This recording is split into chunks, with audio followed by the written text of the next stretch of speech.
សួស្តីទាំងអស់គ្នានៅក្នុងវីដេអូនេះយើងរៀនរបៀបសរសេរ CV ជាភាសាខ្មែរទម្រង់ CV នេះគឺខ្ញុំបានបកប្រែកែសម្រួលចេញពីទម្រង់ភាសាអង់គ្លេសអញ្ចឹងមានន័យថាបាទស្ទើរតែដូច 100% ហើយមកពីទម្រង់ភាសាអង់គ្លេសអញ្ចឹងសម្រាប់អ្នកដែលមានតម្រូវការចង់ប្រើប្រាស់ CV ជាទម្រង់ភាសាខ្មែរអញ្ចឹងអាចមើលតាមគំរូនេះបានណាអូខេអញ្ចឹងមុននឹងចាប់ផ្ដើមសូមចុច like វីដេអូនេះមួយហើយអាចចុច subscribe ហើយនឹងដាក់រូបកណ្ដឹងដើម្បីទទួលបានគន្លឹះក្នុងការស្វែងរកការងារធ្វើបទពិសោធន៍ក្នុងការសម្ភាសន៍ការងារហើយនឹងចំណេះដឹងផ្សេងៗបន្ថែមទៀត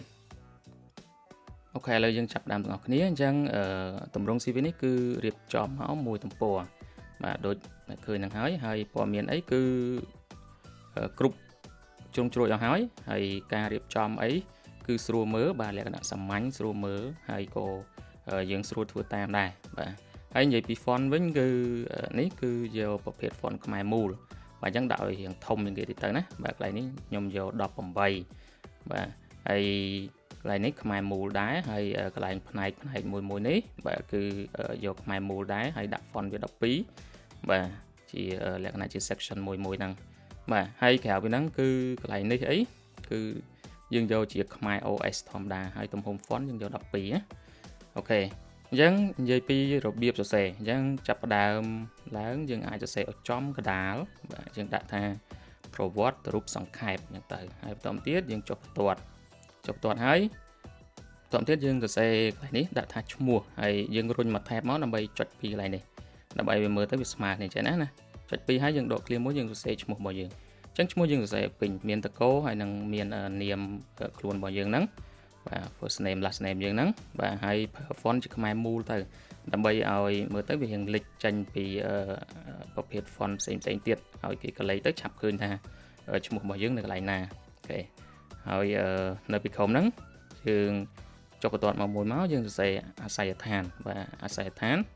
ហើយយើងចុច2មកបាទហួចមក tab ឲ្យស្មើមកហើយបន្តទៀតយើងដាក់ផ្ទះអញ្ចឹងកន្លែងចុចនេះយើងបំពេញលេខផ្ទះរបស់យើងមកបាទហើយផ្លូវបាទអញ្ចឹងលេខផ្លូវលេខប្រមាណហើយសង្កាត់អញ្ចឹងយើងដាក់ឈ្មោះសង្កាត់របស់យើងមកហើយខណ្ឌហើយកន្លែងនេះកន្លែងចុចហ្នឹងយើងដាក់ឈ្មោះខណ្ឌរបស់យើងមកបើសិនជាយើងនៅខេត្តយើងអាចដាក់ខេត្តកំពង់ចាមកំពង់ធំកំពតអីចឹងមកហើយបើសិនជាយើងនៅក្រុងយើងអាចដាក់ក្រុងភ្នំពេញណាអូខេអញ្ចឹងអាស័យដ្ឋាននេះសូមបញ្ជាក់ដែរគឺអាស័យដ្ឋានបច្ចុប្បន្នបាទអាស័យដ្ឋានទីលំនៅបច្ចុប្បន្នរបស់យើងបាទអញ្ចឹងដាក់ឲ្យពេញមានលេខផ្ទះលេខផ្លូវសង្កាត់ខណ្ឌបាទក្រុងឬក៏ខេត្តចឹងមកបាទហើយនៅពីក្រោមហ្នឹងលេខទូរស័ព្ទបាទអញ្ចឹងយើងសរសេរថាទូរស័ព្ទហើយយើងហុញមក tab មកចុច2ដកឃ្លាមួយយើងសរសេរលេខទូរស័ព្ទរបស់យើងអញ្ចឹងលេខទូរស័ព្ទសូមដាក់លេខដែលយើងប្រើប្រាស់ជាផ្លូវការបាទអាចថា1ប្រព័ន្ធឬក៏2ប្រព័ន្ធអីចឹងទៅបាទកុំដាក់ច្រើនពេកហើយដាក់លេខណាតែគេខលទៅយើងលើកបាទព្រោះពេលខ្លះគេខលហៅយើងសម្ភាសអញ្ចឹងកុំឲ្យខលទៅ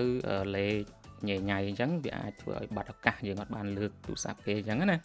អូខេហើយនៅក្រោមលេខទូរស័ព្ទហ្នឹងយើងសរសេរថា email ហើយយើងរុញមក tab មកចុចពីដូចគ្នាអញ្ចឹងយើងដាក់មកថា email របស់យើងអីគេបាទអញ្ចឹងយើងដាក់មកណាបាទ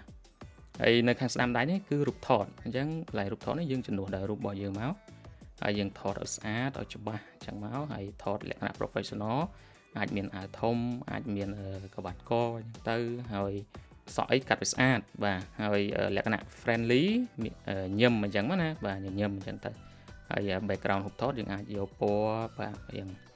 ពណ៌រៀងផ្ទៃមេឃអញ្ចឹងទៅបាទមើលទៅស្អាតណាអូខេហើយបន្តទៀតយើងគូសបន្ទាត់មួយបាទនេះបន្ទាត់នេះបាទដើម្បីខណ្ឌព័ត៌មានខាងលើនេះជាមួយនឹងព័ត៌មានផ្សេងនៅខាងក្រោមបាទ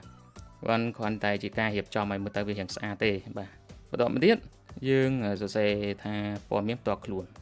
ហើយនេះអា background ពីក្រោយនេះអាហ្នឹងខ្ញុំយកជា table យើងចុច insert table មកបាទនេះចុចកន្លែងនេះ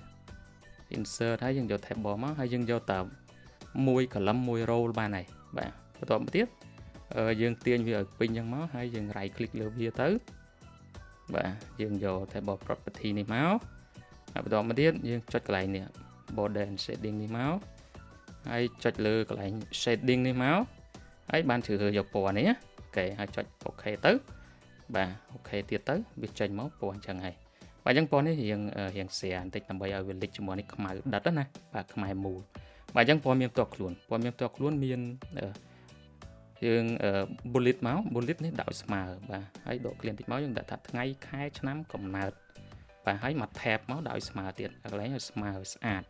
បាទចុច2ហើយដកឃ្លាន1យើងសរសេរថ្ងៃខែឆ្នាំកំណើតឧទាហរណ៍យើងកើតថ្ងៃទី2ខែមេសាឆ្នាំ1990គុតយ៉ាងមកណាទីកន្លែងកំណើតបាទរៀបចំដូចគ្នាយើងមកពីខេត្តណាដាក់ខេត្តហ្នឹងទៅបាទមកពីភ្នំពេញយើងដាក់ភ្នំពេញទៅហើយកន្លែងនេះសូមបញ្ជាក់បាទអាស័យដ្ឋានបច្ចុប្បន្ននៅពីលើយើងដាក់អាស័យដ្ឋានពេញមានលេខផ្ទះលេខផ្លូវសង្កាត់ខណ្ឌក្រុងអញ្ចឹងមកហើយកន្លែងកំណើតយើងមិនបាច់ដាក់វែងអញ្ចឹងទេយើងដាក់តែខេត្តបានហើយបាទឬក៏ក្រុងទៅបាទហើយនៅពីក្រោមហ្នឹងគឺស្ថានភាពគ្រួសារអញ្ចឹងស្ថានភាពគ្រួសារគឺសំដៅទៅលើតើយើងរៀបការហើយនៅបាទនៅលីវឬក៏រៀបការហើយអញ្ចឹងណាអញ្ចឹងបើសិនជាយើងនៅលីវយើងដាក់នៅលីវមកហើយនៅពីក្រោមហ្នឹងយើងដាក់សញ្ជាតិបាទអញ្ចឹងយើងមកឡងមកថែបមកបាទយើងដាក់ខ្មែរយើងសញ្ជាតិខ្មែរយើងដាក់ខ្មែរអញ្ចឹងមកណាអូខេហើយភេទអីមិនបាច់ដែរដោយសារគេអាចមើលតាមនេះបាទរូបថតយើងដឹងណាអូខេអញ្ចឹង CV ត្រូវដាក់ឲ្យពេញលក្ខណៈមានរូបថតមានអញ្ចឹងមកហើយនៅពីក្រោមព័ត៌មានផ្ទាល់ខ្លួនយើងមាន section មួយទៀតគឺបទពិសោធន៍ការងារអញ្ចឹងយើងដាក់ bullet ដូចគ្នាបាទហើយរបៀបសរសេរបទពិសោធន៍ការងារគឺយើងសរសេរដេញពីក្រោមទៅឧទាហរណ៍ថាការងារដំបូងគេបំផុតយើងដាក់ក្រោមគេហើយការងារបន្ទាប់យើងដាក់ទី2ទៅបន្ទាប់មកទៀតយើងដាក់ទី3យ៉ាងទៅហើយការងារបច្ចុប្បន្នឬក៏ការងារក្រោយគេបំផុតយើងដាក់នៅលើគេដើម្បីឲ្យគេកលេចមកដឹងថារាល់ថ្ងៃយើងធ្វើការអីនៅកន្លែងណាអញ្ចឹងណាអូខេអញ្ចឹងខ្ញុំបញ្យល់ពីក្រោមទៅបាទទី1គឺរបៀបសរសេរគឺយើងមាន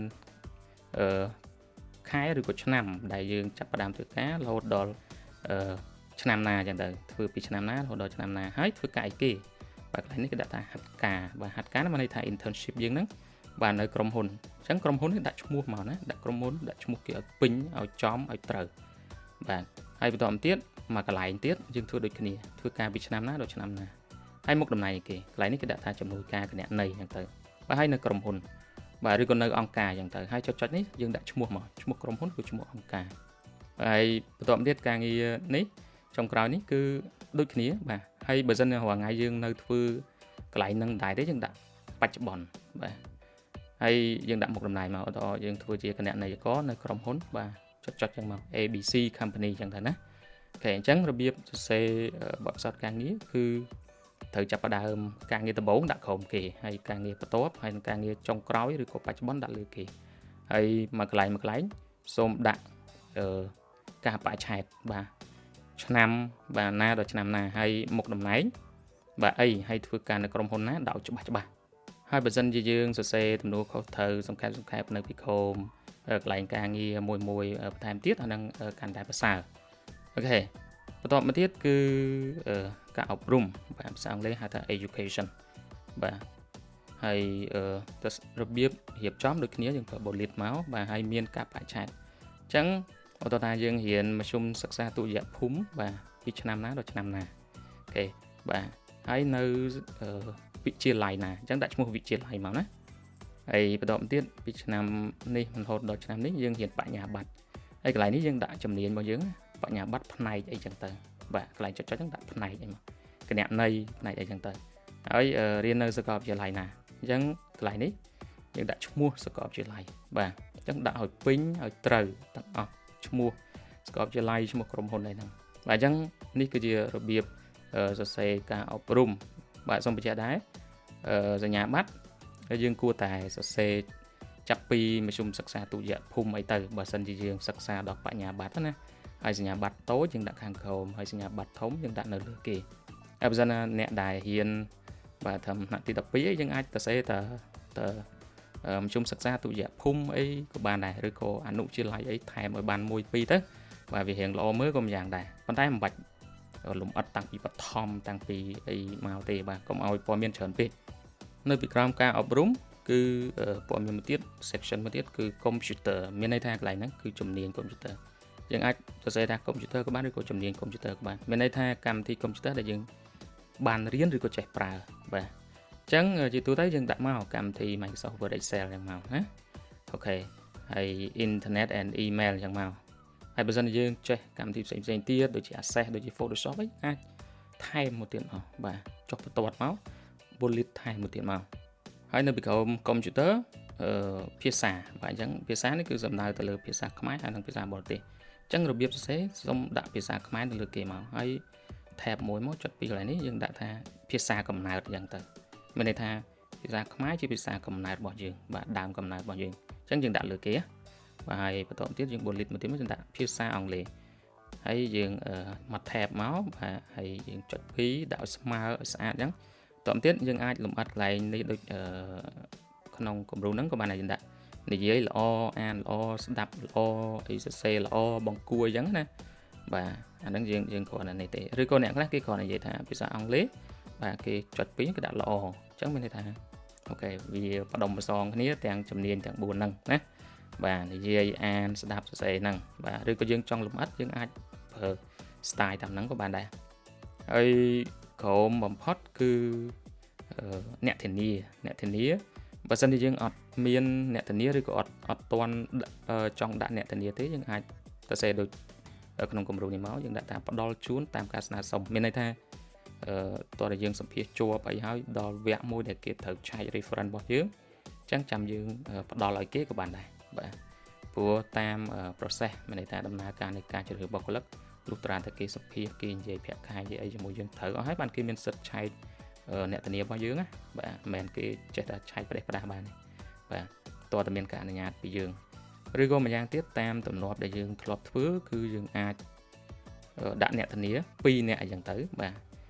មានឈ្មោះគេមានមុខតំណែងរបស់គេក្រុមហ៊ុនដែលគេធ្វើហើយលេខទូរស័ព្ទចឹងទៅយើងអាចដាក់2នាក់ឬក៏3នាក់អីទៅអញ្ចឹងបើសិនជាយើងចង់ដាក់អ្នកធានាអញ្ចឹងដាក់ក៏បានបើមិនទាន់ចង់ដាក់ទេឬក៏មិនទាន់មានទេយើងអាចប្រើជារបៀបនេះសិនទៅដើម្បីឲ្យយើងដាក់ពាក្យធ្វើការទាន់ពេលអូខេអញ្ចឹងនេះគឺជារបៀបសរសេរ CV ជាភាសាខ្មែរហើយបើសិនជាយល់ថាវីដេអូនេះមានអត្ថប្រយោជន៍ដល់អ្នកទាំងអស់គ្នាអាចចុច like វីដេអូនេះមួយហើយអាចចុច subscribe ហើយនឹងដាក់រូបកណ្ដឹងដើម្បីទទួលបានគន្លឹះក្នុងការស្វែងរកការងារធ្វើហើយនឹងបទពិសោធន៍ក្នុងការសម្ភាសការងារចំណេះដឹងផ្សេងៗបន្ថែមទៀតបាទអរគុណច្រើនសម្រាប់ការទស្សនាវីដេអូនេះតាំងពីដើមរហូតដល់ចប់ជួបខ្ញុំនៅក្នុងវីដេអូក្រោយៗទៀត